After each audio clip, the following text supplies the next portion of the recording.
Hello dear student, काल आपण जो चॅप्टर चालू केला kinetic theory of gases and radiation, त्याच्यामध्ये काल आपण बेसिक पाहिलेला आहे. तर बेसिकमध्ये solid, liquid and gases and plasma state आपण काल पाहिल्या. त्याचे कन्व्हर्शन आपण एका स्टेटमधून दुसऱ्या स्टेटमध्ये कसे करतो ते पण आपण काल पाहिलं. त्याच्यानंतर आज आपल्याला याच चॅप्टरच्या बेसिकमध्ये आपल्याला काही आणखी कन्सेप्ट बघायचे आहेत की ज्या कन्सेप्ट कोणत्या कोणत्या आहेत. तर सुरुवातीला आपल्याला आज बघायचं आहे की ॲव्होगॅड्रोज नंबर किंवा मोल ही कन्सेप्ट काय आहे. Okay, ॲव्होगॅड्रोज number. ओके, त्याच्यानंतर आज आपण पाहू सेकंड नंबरमध्ये वन मोल ही कन्सेप्ट काय किंवा मोल. ओके, वन मोल लक्षात. या वन मोलला आपल्याला पाहण्यासाठी तुम्हाला ज्या गॅसला आपण कन्सिडर करतो, ओके, तर त्या गॅसचा ॲटॉमिक नंबर आपल्याला माहिती पाहिजे. ठीक आहे. आणि त्यानंतर ॲव्होगॅड्रोज नंबर आणि वन मोलचं काय रिलेशन आहे हे आपण सेटअप करू. त्यानंतर याच्यामध्ये आपल्याला आणखी आज ideal gas and real gas, okay, यांचं डिफरन्स, बस छोटासा डिफरन्स आहे, जास्त आपल्याला बघायचा नाही आहे. कारण की ॲक्च्युली 12वीचा जो सिलेबस काही रिड्यूस झालेला आहे त्याच्यामध्ये याच्यातला सुरुवातीचा काही पार्ट रिड्यूस झालेला आहे, परंतु तरीही बेसिक म्हणून आपल्याला तो घ्यावाच लागेल. ठीक आहे. Ideal gas and real gas. त्यानंतर आपल्याला आहे याच्यामध्ये जे बघायचं आहे elastic collision. Okay, elastic collision of gas molecule. समजून घ्या, elastic collision of gas molecule. Okay, त्यानंतर आज आपण पाहू याच्यामध्ये की जे गॅस लॉज आहेत, समजून घ्या, महत्वाचा, अतिशय महत्वाचा पार्ट आहे हा गॅस लॉज. ओके, की ज्या लॉवरती, ओके, जे लॉज आहेत ते लॉज आपण या चॅप्टरमध्ये सर्वात जास्त प्रमाणात आपण ते काय करू, यूज करू लक्षात. आणि जे लॉ आहेत हे 3 प्रकारचे लॉ आहेत लक्षात. जे बेसिक लॉ आहेत गॅसचे, ज्याला आपण गॅस लॉज म्हणतो, हे 3 आहेत. ओके, प्रेशर, टेम्परेचर आणि व्हॉल्यूमशी रिलेटेड हे आपल्याला जे गॅस लॉज आहेत ते पण आज बघायचे आहेत. ठीक आहे. तर सुरू करू मग आपण. सुरुवातीला Avogadro's number. What do you mean by Avogadro's number? तर हा एक स्पेशली काय असतो, एक नंबर असतो लक्षात. जसा एक डझन म्हणजे आपल्याला माहित आहे की एक डझन म्हणजे किती, 12 लक्षात. 100, ओके, म्हणजे आपल्याला माहित आहे की 100 मध्ये आपल्याला माहिती आहे की 100 हा नंबर आपण घेतो लक्षात. किंवा सेंचुरी म्हटलं की त्याला 100 आपण असं म्हणतो. म्हणजे असे काही नंबर्स असतात की जे वर्ड्स आपण ऐकल्यानंतर आपल्याला लगेच त्याचे नंबर्स काय होतात आपल्याला समजतात. तर हा ॲव्होगॅड्रो सुद्धा असाच एक नंबर आहे. तर या नंबरमध्ये ऍक्च्युली हाऊ मेनी क्वांटिटी किंवा how much number is mention in this Avogadro's number. तर ॲव्होगॅड्रोज म्हणजे तुम्हाला नावावरून समजते की हे एका शास्त्रज्ञाचं नाव आहे आणि त्यांनी हा नंबर काय केला, हा डिस्कवर केला. आणि हा कसा केलेला आहे तर यांनी अभ्यास करून त्याचा तो नंबर जो आहे तो त्यांनी कॅल्क्युलेटिव्ह स्टडी करून त्यांनी ॲव्होगॅड्रोज नंबर, स्वतःचा नंबर एक त्यांनी काय केलेला आहे, इंट्रोड्यूस केलेला आहे. आणि हा जो नंबर आहे तर हा नंबर ऍक्च्युली किती आहे तर बघा आता ॲव्होगॅड्रोज नंबरमध्ये, ओके, ॲव्होगॅड्रोज नंबर, ओके, तर हा जनरली किती आहे तर कदाचित तुम्हाला माहित असेलही. ओके, 11th पासून आपण 1-2 वेळा मी सांगितलं होतं तुम्हाला. तर 6.022 इंटू 10⁻23 हा प्युअरली काय असतो, हा नंबर आहे. त्याला it is a purely number. 6.022 into 10⁻23. मग हे काय असतील तर हे आता आपण या चॅप्टरमध्ये गॅसचा स्टडी करू. तर गॅसचे ॲटम सुद्धा असू शकतात, गॅसचे मॉलिक्यूल सुद्धा असू शकतात लक्षात. म्हणजे आपण ॲटॉमिक आणि मॉलिक्युलर लेवलवर आपण जेव्हा यांचं काउंटिंग करतो तर त्यावेळेस ॲव्होगॅड्रोज नंबर हा यूज करतो. 6.022 इंटू 10⁻23. तर या ठिकाणी हा ॲव्होगॅड्रोज नंबर जो आपण घेऊन राहिलो तर हा गॅसच्या मॉलिक्युलसाठी पण असेल आणि ॲटमसाठी सुद्धा असू शकतो. तर हा नंबर हा किती असतो तर याच्यासाठी आपल्याला आता, ओके, आपल्याला ॲटॉमिक मास किंवा मोलर मास आपल्याला माहिती पाहिजे. ॲटॉमिक मास, ओके, किंवा मॉलिक्युलर किंवा मोलर मास म्हणतो आपण त्याला. ठीक आहे, मॉलिक्युलर मास किंवा मोलर मास. ओके, तर हे जर तुम्हाला माहित असेल तर या ॲटॉमिक मासच्या किंवा मोलर मासच्या व्हॅल्यूला ग्रॅम मध्ये फक्त आपल्याला कन्वर्ट करायचं आहे किंवा फक्त ग्रॅम घ्यायचे तेवढे. ओके. सपोज आता तुम्हाला जर सपोज आता मी एक कोणताही एखादा गॅस घ्या. सपोज आता नायट्रोजन आहे. ओके. तर नायट्रोजन या गॅसला जर मी कन्सिडर करतो तर या नायट्रोजन गॅसला मी ॲव्होगॅड्रोज नंबर याचे किती कन्सिडर करावं लागतील आपल्याला, किंवा नायट्रोजनचे 6.022 इंटू 10⁻23 मॉलिक्यूल किंवा ॲटम हे किती ग्रॅममध्ये असतील. तर याचा जेव्हा आपण आता हा नायट्रोजन आहे म्हणजे एकच आहे म्हणजे याचा ॲटॉमिक मासच आपल्याला कन्सिडर करावा लागेल. ओके. N2. तर नायट्रोजनचा जो ॲटॉमिक मास आहे एका Nचा लक्षात, तर N, तर हा आपल्याला जनरली माहित आहे की N हा किती नंबरवर आहे. आपल्या पिरियोडिक टेबलमध्ये जर तुम्ही पाहिलं तर N हा 7व्या नंबरवर आहे लक्षात. तर 7व्या नंबरवर आहे म्हणजे हा झाला याचा ॲटॉमिक नंबर. त्या ॲटॉमिक नंबरच्या अप्रॉक्सिमेट डबल ही व्हॅल्यू काय असते ॲटॉमिक मासची असते लक्षात. अप्रॉक्सिमेट बरं का, एकदम एक्झॅक्ट डबल नसते ती, परंतु जवळपास आपण ती व्हॅल्यू डबल घेतो. जसे की आता नायट्रोजनचा ॲटॉमिक नंबर आहे 7, तर याचा ॲटॉमिक मास किती होईल. ॲटॉमिक मास त्याचा होईल 14 म्हणजे 14 लक्षात. तर असे याच्यामध्ये किती आहे 2 ॲटम आहेत कारण की N2 आहे ना, एका Nचा 14 दुसरा Nचा 14 म्हणजे किती होतील मग N2 साठी जर तुम्ही घेतलं तर हे होईल 28 लक्षात. आता हे 28 काय झालं, हे 28 आहे ऍक्च्युली हे AMU मध्ये असते ॲटॉमिक मास युनिट लक्षात. कशामध्ये असते ॲटॉमिक मास युनिट. म्हणजे N2चं जे ॲटॉमिक मास आहे ते 28 AMU असते 28 AMU. जेव्हा आपण याला कन्व्हर्ट करू लक्ष द्या AMU. ओके. याला जेव्हा आपण कन्व्हर्ट करू कशामध्ये ग्रॅम मध्ये लक्षात. कशामध्ये कन्व्हर्ट करायचे 28 ग्रॅम. ओके. तुम्ही जर 28 ग्रॅम ऑफ नायट्रोजन घेतला तर त्या 28 ग्रॅम मध्ये काय असतील 6.022 इंटू 10⁻23 काय असतील याचे ॲटम्स असतील किंवा मॉलिक्युल्स असतील लक्षात. कारण की आता N2 आहे ना, हा मॉलिक्युलर आहे लक्षात. डायॲटॉमिक गॅस आहे हा आणि याचा मी एक N2 म्हणजे हा एक मॉलिक्यूल घेतला. तर याचे असे किती मॉलिक्यूल मला घ्यावे लागतील.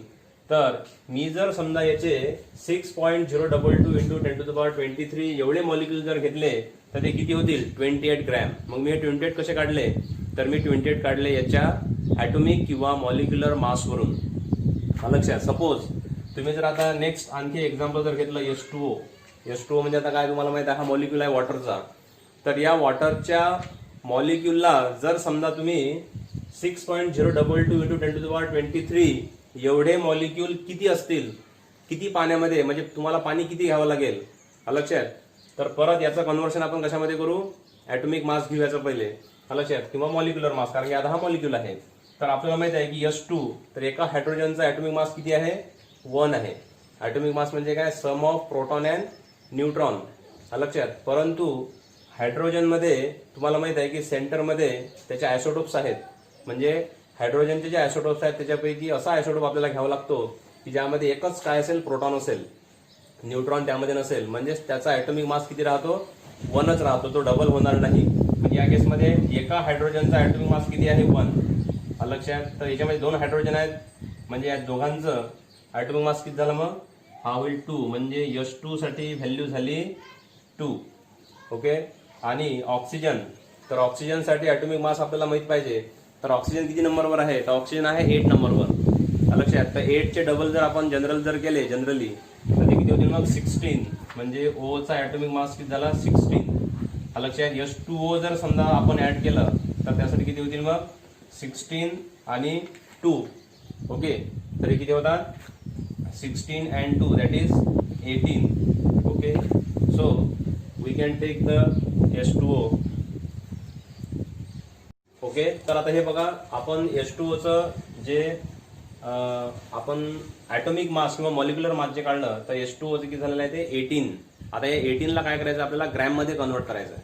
तर ग्रॅम मध्ये कन्व्हर्ट करणं म्हणजे काय काहीच नाही, फक्त याला आपण जनरली हा नंबर असतो ऍक्च्युली. आता H2O हा काय झालेला आहे 18 ॲटॉमिक मास युनिट म्हणजे AMU असते ऍक्च्युली. हे काय असते AMU. तर या AMUचं कन्व्हर्शन आपण कशामध्ये करू ग्रॅम मध्ये लक्षात. म्हणजे 18 ग्रॅम ऑफ वॉटर जर तुम्ही कन्सिडर केलं तर त्यामध्ये किती मॉलिक्युल्स असतील वॉटरचे H2O चे 6.022 into 10⁻23.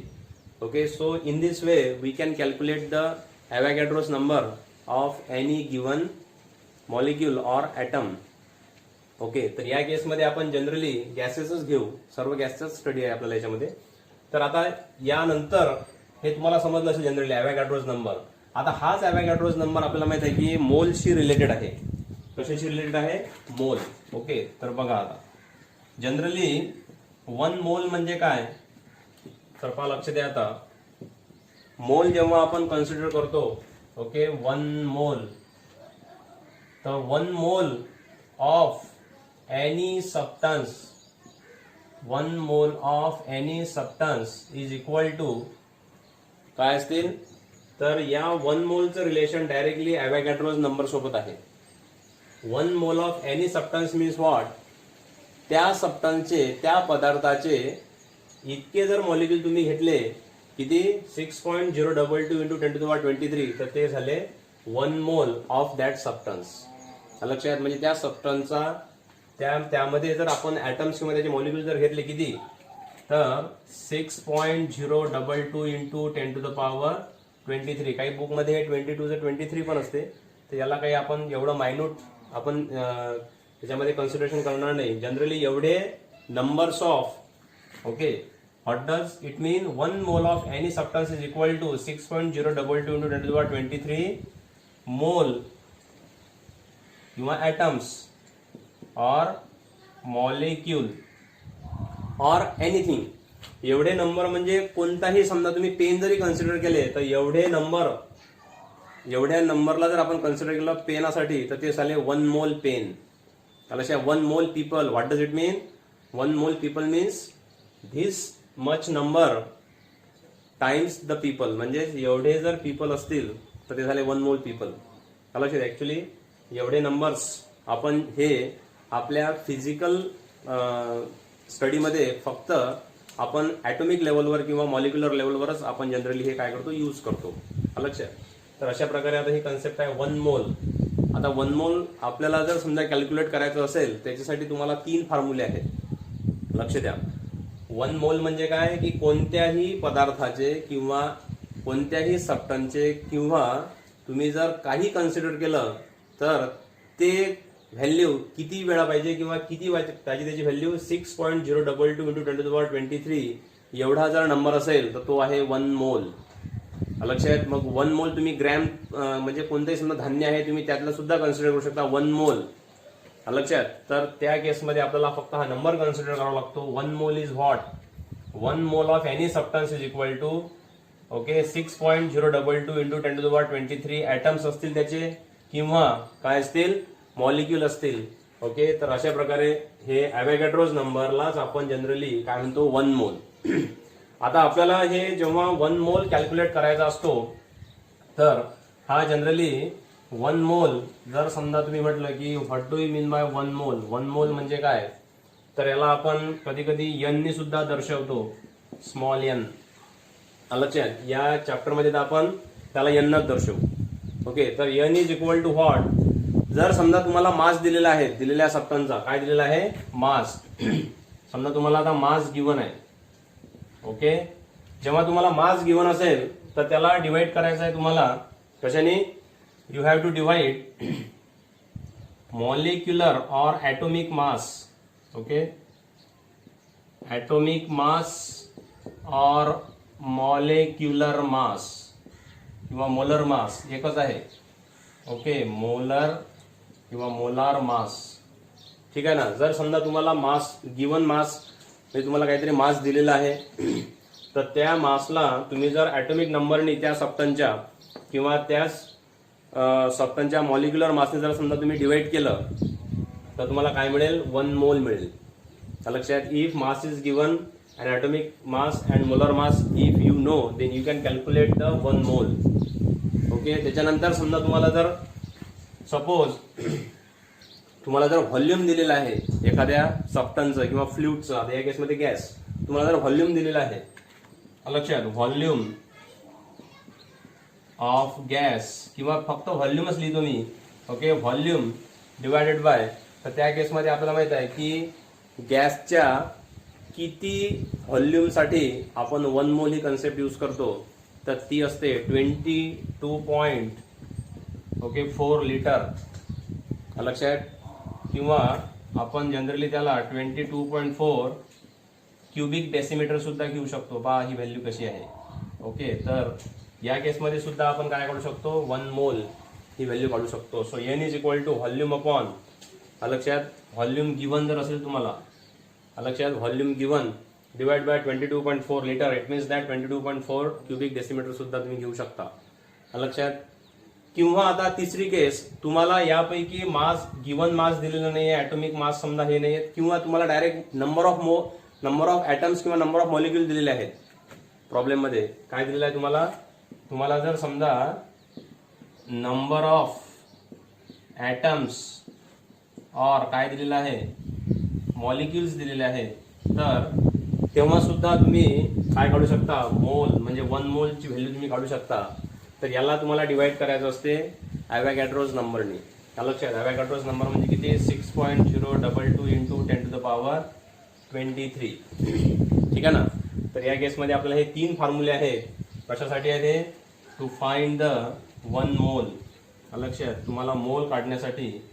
Okay, how you can calculate the mole of the given substance, then in different situations you can find out the 1 mole लक्षात.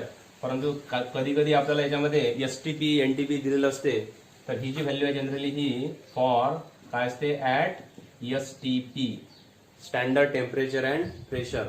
तर स्टँडर्ड टेम्परेचर जनरली आपण किती घेतो, तर हे असते 0 डिग्री सेल्सिअस लक्षात. आणि त्या ठिकाणी प्रेशरची व्हॅल्यू पण आपल्याला 10⁵ पास्कल्स 1 बार वगैरे आपण जे नंतर आता पाहूच ते लक्षात. तर हे जनरली फॉर्म्युले आपल्या याच्यामध्ये आहेत, हे नोट डाऊन करून घ्या. ओके, किंवा स्क्रीनशॉट घ्या याचा. याच्यानंतर आता आपल्याला पहा ॲव्होगॅड्रोज नंबर, त्यानंतर 1 मोल. याच्यानंतर आपली जी एक नेक्स्ट कन्सेप्ट आहे आता, तर ते आहे आयडियल गॅस आणि रिअल गॅस मध्ये काय फरक आहे. जस्ट तुम्हाला एका मिनिटात हा डिफरन्स सांगतो मी. जास्त आपल्याला डिटेलमध्ये 12वीच्या सिलेबसला ते दिलेलं नाही आहे, नवीन सिलेबसला, आणि ते कट पण झालेलं आहे ऍक्च्युली. ओके, तर बघा आता जो आयडियल गॅस आहे, तर आयडियल गॅस हा आपल्याला जनरली मिळत नाही. परंतु असं नाही आहे की बाबा मग आयडियल गॅस सारखं बिहेवियर रिअल गॅसचं नाही आहे का. ओके, तर डिफरन्स किंवा डायरेक्ट आपण लिहू आता आयडियल गॅस. बघा हे दोन कन्सेप्ट आपण पाहिल्या. त्यानंतर आयडियल गॅस आणि real gas. Okay, what do you mean bye ideal gas and real gas. Okay, तर याचा जर समजा तुम्ही एकदम स्टँडर्ड पद्धतीनं जर समजा तुम्ही याची डेफिनेशन किंवा याची कन्सेप्ट जर लिहिण्याचा प्रयत्न केला, तर काय होईल की a gas which obey by the relation म्हणा किंवा द इक्वेशन म्हणा, कोणतं, PV is equal to NRT. हे बघायचं आहे आपल्याला, हे पाहायचं आहे. किंवा जेव्हा आपण काय करू, आपल्याला गॅस लॉज आपण जेव्हा कन्सिडर करू, गॅस लॉज, ठीक आहे, गॅस लॉज. ओके, गॅसचे जे लॉज आहेत ते लॉज जेव्हा मी तुम्हाला सांगेल, त्या गॅस लॉ वरून आपल्याला 3ही लॉचं कंबाईन एक रिलेशन आपल्याला मिळते. आणि त्या रिलेशन वरून आपल्याला काय मिळेल, PV is equal to NRT. ही इक्वेशन कशाचं आहे, हे इक्वेशन आहे आयडियल गॅसचं रिलेशन किंवा इक्वेशन. तर जो गॅस हे रिलेशन काय करतो, ओबे करतो, काय आहे, PV is equal to NRT. जेव्हा 1 मोल ऑफ दॅट गॅस किंवा दिलेला गॅसचा समजा आपण 1 मोल घेऊ, तर त्या 1 मोल एवढ्या गॅसमध्ये त्याचं प्रेशर आणि व्हॉल्यूमचा जर प्रॉडक्ट तुम्ही घेतला, तर हा इक्वल येईल कशाच्या, R that is universal gas constant. Okay, and T that is temperature और ऍब्सोल्यूट टेम्परेचर. त्या गॅसमध्ये यांची व्हॅल्यू जेव्हा इक्वल येईल, तर तेव्हा ते गॅस किंवा तो गॅस आपण काय म्हणू की तो आयडियल गॅस आहे. परंतु इन जनरल जे रिअल गॅसेस असतात, ते रिअल गॅसेस हे इक्वेशन सॅटिस्फाय करत नाहीत. करतीलही लक्षात, केव्हा करतील, हे जे रिअल गॅस असतात, लक्षात घ्या, real gas obey the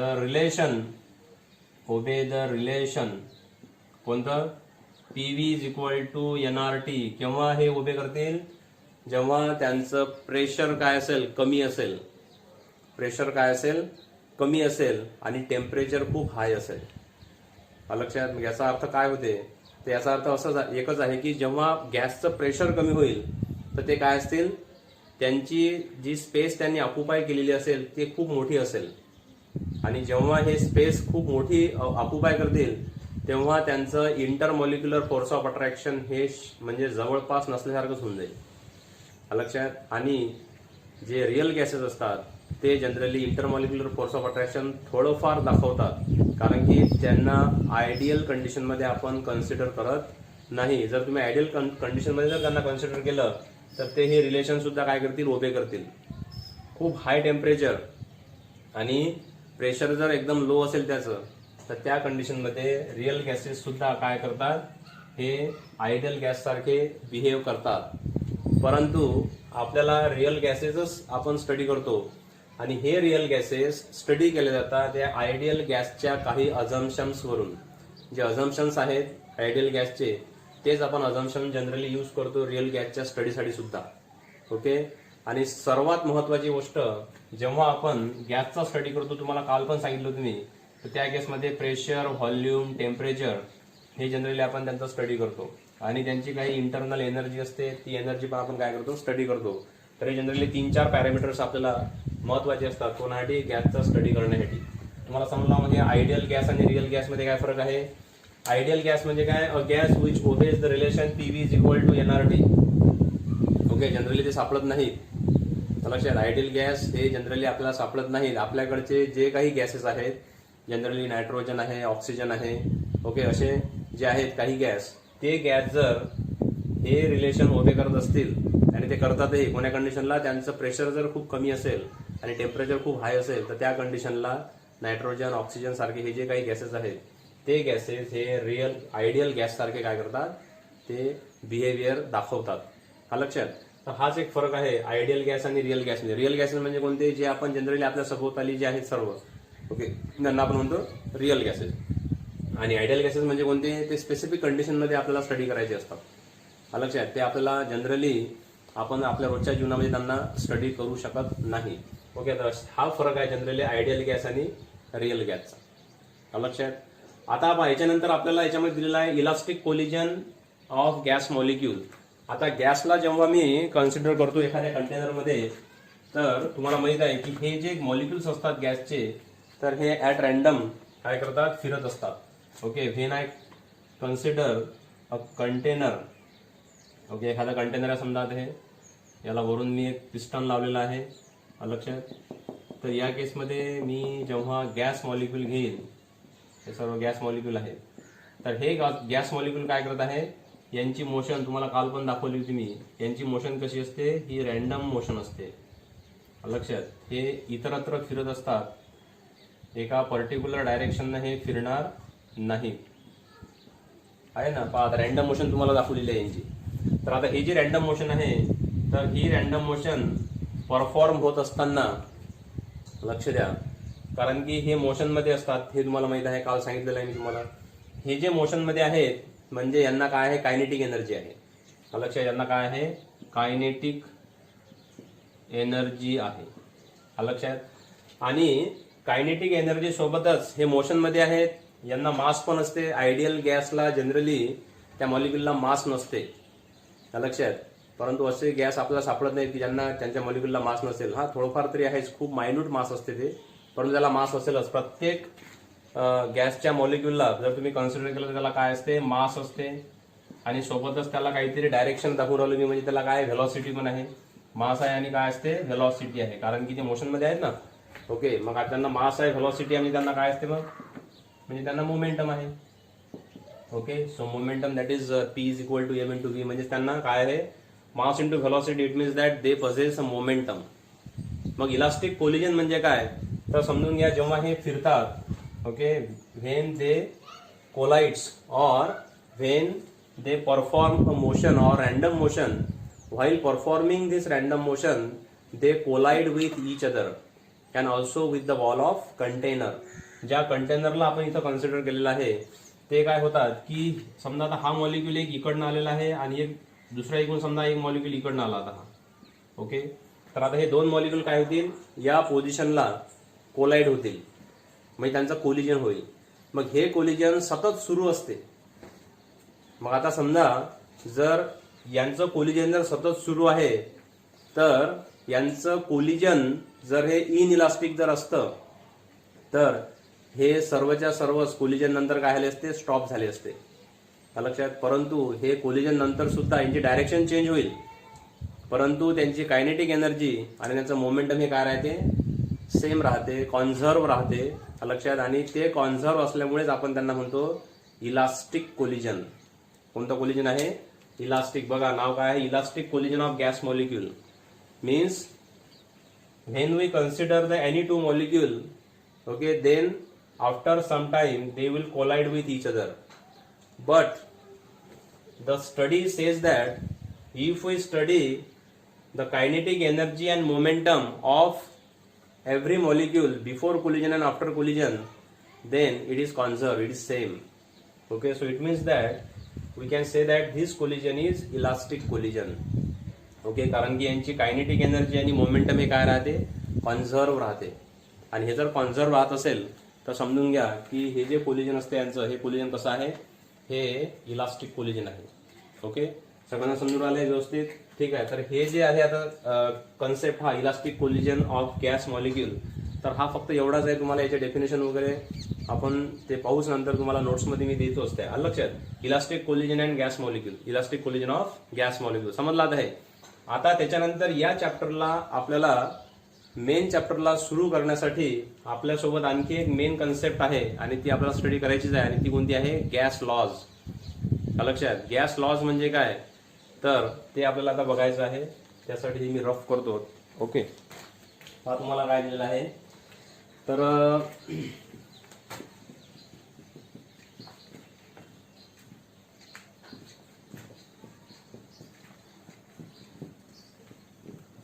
gas lodge पहा काय दिलेलं आहे तुम्हाला.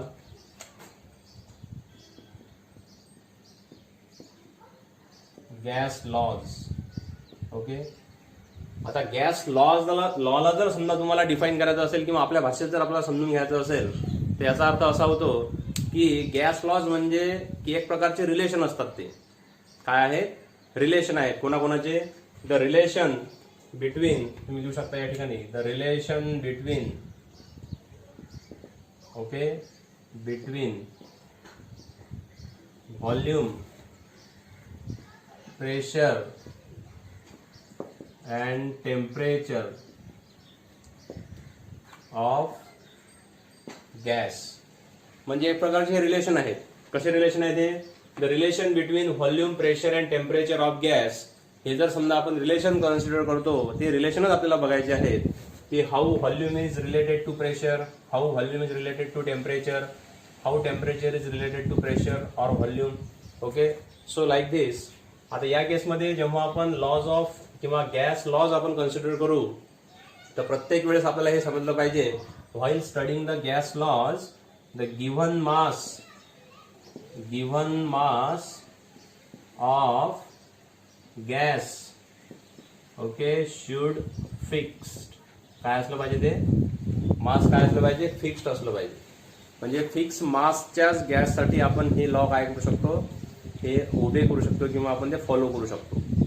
लक्षात. तर या लॉजला आपल्याला समजण्यासाठी वेगवेगळे एक्सपेरिमेंट सुद्धा करता येतात. आणि एका पिस्टनमध्ये किंवा आपण एखाद्या कंटेनरमध्ये पिस्टन घेऊन जर आपण त्याला कन्सिडर केलं तरी आपल्याला ते समजतील. लक्षात. याच्यामध्ये पहिला जो लॉ आहे तर त्याला आपण बॉइल्स लॉ हे म्हणतो जनरली. पहा काय वर्ड आहे, काय आहे, बॉइल्स लॉ. ओके, मग आता बॉइल्स लॉ आपल्याला समजून घेण्यासाठी एक कंटेनर मी घेतो या ठिकाणी. ठीक आहे. या कंटेनरला पिस्टन लावलेलंच आहे नेहमीप्रमाणे. ओके, आणि याच्यामध्ये मी काय घेतो आता, हे गॅस मॉलिक्यूल घेतो. ठीक आहे, गॅस मॉलिक्यूल घेतलेले आहे. आता जेव्हा मी हे गॅस मॉलिक्यूल घेतले तर याच्यामध्ये तुम्ही समजू शकता की एवढं हे व्हॉल्यूम आहे या कंटेनरचं. या कंटेनरचं काय आहे, हे एवढं व्हॉल्यूम आहे. ठीक आहे. तर या व्हॉल्यूमला आपण कमी जास्त करू शकतो. Okay, by applying a external pressure. आता वरून हे जे पिस्टन आहे हे पिस्टन काय अप्लाय करेल, वरून हे प्रेशर अप्लाय करेल. आता हे जे पिस्टननी जर समजा प्रेशर अप्लाय केलं इथं, ओके, आता हे प्रेशर खालच्या डायरेक्शनला जर अप्लाय झालं तर प्रेशर काय होईल, वाढेल. समजून घ्या. म्हणजे आता प्रेशर काय होईल, वाढत आहे. म्हणजे कारण की या कंटेनरमध्ये मी जेवढा गॅस कन्सिडर केलेला आहे त्या गॅसचं व्हॉल्यूम झालं एवढं. आता एवढं व्हॉल्यूम माहित आहे लक्षात. सध्या जेव्हा मी याचं प्रेशर काय करेल, आता वरून वाढवेल, म्हणजे आता वरून जेव्हा मी याला प्रेस करेल तर हा गॅस काय होईल, कॉम्प्रेस होईल. मग हा गॅस जर कॉम्प्रेस होऊन राहिला तर या गॅस मॉलिक्यूलला मोशन परफॉर्म करण्यासाठी जेवढं त्यांनी व्हॉल्यूम ऑक्युपाय केलेलं होतं ते व्हॉल्यूम आता काय होईल, कमी होईल. लक्षात. म्हणजे तुम्ही प्रेशर वाढवलं, आपण जर प्रेशर वाढवलं वरून, तर या गॅसचं जे व्हॉल्यूम आहे, ओके, लक्षात येऊन आलं ना मला काय म्हणायचं आहे तर dear student. Okay, when we increase the pressure of any given gas then its volume gets minimize. त्याचं व्हॉल्यूम काय होते, कमी होईल. लक्षात. म्हणजे तुम्ही प्रेशर जसं जसं वाढवसाल तर याचं व्हॉल्यूम काय होत राहील, कमी होत राहील. आणि दुसरी केस, जेव्हा मी जसं जसं आता याचं प्रेशर काय करेल, कमी करेल, म्हणजे प्रेशर मी काय करतो आता, कमी करतो, तर याचं व्हॉल्यूम काय होईल, आता याचं व्हॉल्यूम वाढेल. लक्षात. So on the basis of this two relation we can say that pressure जर वाढवलं तर व्हॉल्यूम कमी होऊन राहिलं आणि प्रेशर जर कमी केलं तर व्हॉल्यूम वाढून राहिलं. ओके, म्हणजे हे काय आहेत, एकामेकाला इनव्हर्स प्रोपोर्शनमध्ये आहेत. ओके, तर या ठिकाणी आपण एक लॉ याच्यावरून लिहू शकतो, काय, हे व्हॉल्यूम जे आहे हे कमी जास्त होऊन राहिलं. म्हणजेच आपण प्रेशरला जर समजा वाढवलं किंवा व्हॉल्यूमला वाढवलं, ओके, जर व्हॉल्यूम जर वाढवलं तुम्ही तर प्रेशर काय होईल, कमी होईल. म्हणजेच volume is inversely proportional to pressure. पहा काय रिलेशन आहे. किंवा तुम्ही याला असे लिहू शकता, pressure is inversely proportional to volume. Ultimately काय होईल, पी हा इकडे डिवाइड मध्ये इकडे मल्टिप्लाय मध्ये म्हणजे पीव्ही इज इक्वल टू काय राहील, कॉन्स्टंट. प्रोपोर्शनॅलिटी आपण काढून टाकतो आणि त्या ठिकाणी कॉन्स्टंट घेतो ना काहीतरी. इथं पण काय होईल, PV is equal to constant. म्हणजे या ठिकाणी आपल्याला एक रिलेशन मिळते. ओके, काय होईल, PV is equal to constant. लक्षात. PV is equal to constant. परंतु हे सर्व होत असताना आपण प्रेशर घेतलं, व्हॉल्यूम घेतलं. लक्षात. काय घेतलं आपण, प्रेशर घेतलं आणि व्हॉल्यूम घेतलं, म्हणजे काय राहिलेलं आहे, टेम्परेचर. तर या केसमध्ये टी काय पाहिजे, टी हा कॉन्स्टंट पाहिजे. T is constant. म्हणजे जेव्हा बॉयल्स लॉ आपण कन्सिडर करू तर त्या केसमध्ये आपल्याला माहीत झालेलं आहे की व्हॉल्यूम हे प्रेशरला काय इन्व्हर्सली प्रोपोर्शनल आहे. आणि त्यावेळेस हे हा जो एक्सपेरिमेंट आपण केला त्यावेळेस टेम्परेचर काय पाहिजे, याचं कॉन्स्टंट पाहिजे आणि गिव्हन मास ऑफ गॅस सुद्धा काय पाहिजे, फिक्स्ड पाहिजे. समजलं, क्लिअर. तर अशा प्रकारे हा आहे बॉयल्स लॉ. त्यानंतर आता सेकंड लॉ आपल्याला यूज करायचा याच्यामध्ये. काय आहे सेकंड लॉ, तर त्याचं नाव आहे, ओके, चार्ल्स लॉ. काय नाव आहे, चार्ल्स लॉ. तर या चार्ल्स लॉ मध्ये तुम्हाला काय म्हणायचं आहे, तर आपल्याला याच्यामध्ये कन्सिडर करावं लागते परत हाच एक प्रकारचा कंटेनर जो गॅसमध्ये ज्याच्यामध्ये आपण गॅस कन्सिडर केलेला आहे. तर आता याचा आपण कन्सिडर करू व्हॉल्यूम आणि टेम्परेचर. पहा, लक्ष द्या, व्हॉल्यूम आणि टेम्परेचर. तर याला जर समजा आपण टेम्परेचर प्रोव्हाइड केलं, पहा आता वरून मी याला प्रेशर दिलेलं आहे, तर प्रेशरची व्हॅल्यू मी कमी जास्त करणार नाही. लक्षात. एका ठिकाणी आता हे काय आहे, हे जे पिस्टन आहे हे एका ठिकाणी इथं थांबलेलं आहे. हे खाली येणार नाही आणि वरी जाणार नाही, कारण की याला प्रेशर मी काय केलेलं आहे, कॉन्स्टंट दिलेलं आहे. लक्षात. त्याला चेंज करायचं नाही आहे. तर आता जेव्हा मी या गॅस मॉलिक्यूलला किंवा या कंटेनरला जेव्हा मी टेम्परेचर देईल, लक्षात, टेम्परेचर देईल म्हणजे काय, याला खालून एक बर्नर जर लावला आपण, ओके, तर बर्नर लावलं म्हणजे याला काय मिळेल, याला हीट एनर्जी मिळेल किंवा हीट मिळेल. तर हे हीट जर तुम्ही याला दिली तर या हीटमुळे याचं टेम्परेचर काय होईल, याचं टेम्परेचर काय होईल, वाढेल. आणि याचं टेम्परेचर वाढलं म्हणजे या गॅस मॉलिक्यूलच्या मोशनची व्हॅल्यू काय होईल, वाढेल. त्यांची स्पीड वाढेल, त्यांची मोशन काय होईल, जास्त प्रमाणात होईल. आणि त्यांची मोशन जर जास्त प्रमाणात झाली तर याचं व्हॉल्यूम काय होईल, वर जाईल. आपण पिस्टन खाली नाही आणत आहे आणि वरही नाही आणत आहे, आपण फिक्स केलेलं नाही आहे. प्रेशरची व्हॅल्यू तीच आहे, प्रेशरला कॉन्स्टंट घेतलेलं आहे आता आपण. परंतु याचं व्हॉल्यूम हे यांचं मोशन वाढल्यामुळे हे काय करतील, गॅसचे मॉलिक्यूल हे एक्सपांड होण्याचे प्रयत्न करतील. म्हणजे हा गॅसचा जे व्हॉल्यूम आहे ते काय होईल, आता एक्सपांड होईल. परंतु जेव्हा हीट जेवढी जास्त देसाल तुम्ही तेवढं याचं एक्सपान्शन काय होत जाईल, जास्त होत जाईल, म्हणजे आणखी वर वर वर जात जाईल. लक्षात, म्हणजे पिस्टन ऑटोमॅटिकली वर सरकेल. आपण नाही सरकवत आहे ते कोण सरकून राहिलं, गॅसचे मॉलिक्यूल, म्हणजे याचा व्हॉल्यूम काय करतात ते जास्त करतात, एक्सपांड करून राहिले. लक्षात. सो मीन्स हीट म्हणजे आपण जे टेम्परेचर दिलं तर हे टेम्परेचर काय आहे, किंवा आपण जर याचा व्हॉल्यूमचा आणि टेम्परेचरचा जर समजा विषय घेतला या ठिकाणी, तर टेम्परेचर वाढलं तर व्हॉल्यूमही वाढून राहिलं. लक्षात, टेम्परेचर वाढेल त्यासोबत व्हॉल्यूमही वाढेल. लक्षात, तुम्ही जर टेम्परेचर कमी केलं तर व्हॉल्यूम सुद्धा काय होईल, कमी होईल. Okay, means on the basis of this observation we can write here. आपण काय लिहू शकतो आता या ठिकाणी, तर या ठिकाणी आपण लिहू शकतो की टेम्परेचर और volume is directly proportional to T. बरोबर, volume is directly proportional to absolute temperature किंवा टेम्परेचर ऑफ अ गॅस. परंतु हे जेव्हा आपण घेऊ तर त्यावेळेस आपल्याला काय कॉन्स्टंट पाहिजे, प्रेशर कॉन्स्टंट पाहिजे. प्रेशर काय असेल, कॉन्स्टंट, किंवा आपण जनरली याला काय म्हणू शकतो, इथं आपण टेम्परेचर कॉन्स्टंट घेतलं होतं. लक्षात, ॲट टेम्परेचर कॉन्स्टंट, तर या ठिकाणी प्रेशर काय घ्यायचं आहे आपल्याला, कॉन्स्टंट ठेवायचं आहे. ठीक आहे, हा आहे दुसरा लॉ, कोणता, चार्ल्स लॉ. पहिला लॉ होता ही is inversely proportional to pressure, that is called the Boyle's law. त्यानंतर आपलं चार्ल्स लॉ. थर्ड नंबर जो आहे तो आहे गे लुसॅक लॉ. गे लुसॅक लॉ. तर हा जो लॉ आहे, तर या लॉ मध्ये आपल्याला आता प्रेशर आणि टेम्परेचर याचा स्टडी करायचा आहे. कशाचा अभ्यास करायचा आहे, प्रेशर अँड टेम्परेचर. तुम्ही जर समजा आता टेम्परेचर वाढवलं, ओके, टेम्परेचर वाढवलं तर प्रेशर सुद्धा काय होत आहे, प्रेशर पण वाढत आहे. लक्षात, परंतु त्या केसमध्ये आपल्याला काय कॉन्स्टंट ठेवायचं आहे, तर आपण आता प्रेशर आणि टेम्परेचर जर घेतलं तर आलेलं काय, व्हॉल्यूम. तर व्हॉल्यूम आपल्याला काय ठेवावं लागेल, कॉन्स्टंट ठेवावं लागेल. लक्षात. So I can write here, okay, here pressure जे आहे हे डायरेक्टली प्रोपोर्शनल आहे टेम्परेचर सोबत.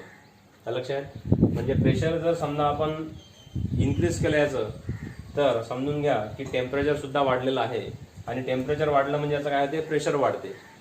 लक्षात, म्हणजे हा जो जनरली आपण जर या ठिकाणी गॅस कन्सिडर केला तर याचं गॅसचं जे प्रेशर आहे ते प्रेशर ऑटोमॅटिकली वाढेल when we apply the heat. लक्षात, याची वेगवेगळे एक्सपेरिमेंट पण आहेत. लक्षात, एक्सपेरिमेंट आपण छोटे छोटे एक्सपेरिमेंट ते करून ते आपण सांगू शकतो की जनरली हे लॉस कसे उभे होतात. So P is directly proportional to T.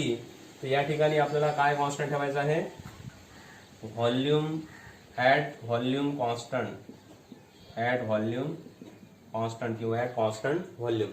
लक्षात, हे जे 3 लॉ आहे याला म्हणतो आपण गॅस लॉज. आणि हे जे गॅस लॉज आहेत याच लॉवरती आपल्याला या चॅप्टरचा स्टडी करायचा आहे. लक्षात, आता पुढच्या लेक्चरमध्ये मी या तिघांचं रिलेशन तुम्हाला सेटअप करून देईल की त्यामध्ये आपल्याला P V is equal to NRT हे रिलेशन मिळेल. आणि P V is equal to NRT हे जे रिलेशन आहे यालाच आणखी आपण बोल्ट्झमन कॉन्स्टंटच्या फॉर्ममध्ये, ओके, आपण ते घेऊ शकतो. लक्षात, म्हणजे capital R that is gas कॉन्स्टंटची व्हॅल्यू जर तुम्ही टाकली तर ती व्हॅल्यू जनरली असते Avogadro's number into Boltzmann constant. The Boltzmann कॉन्स्टंटची व्हॅल्यू आपल्याला माहित पाहिजे 1.83, ओके, इंटू 10⁻23. ओके, ही जी व्हॅल्यू आहे ती आपण त्यामध्ये पुटअप करू आणि सगळं रिलेशन तुम्हाला मी उद्या ते काय करेन, ते सेटअप करून देईन. So this is the one kind of starting of this chapter. काल आपण बेसिक पाहिलं, हे थोडं स्टार्टिंग केलेली आहे. लक्षात, तर एवढं हे ज्या कॉन्सेप्ट आहेत ह्या थोड्या कन्सिडर करा. आणि on the basis of this 3 laws, okay, we have to set up the relation of ideal gas. Okay, ideal gas that is PV is equal to NRT for 1 mole that is N. ठीक आहे, तर अशा प्रकारे हा आजचा जो session आहे हा इथं आपण थांबवू. ओके, बाकीचं जे आहे ते उद्या बघू आपण. ठीक आहे, ओके, थँक्यू.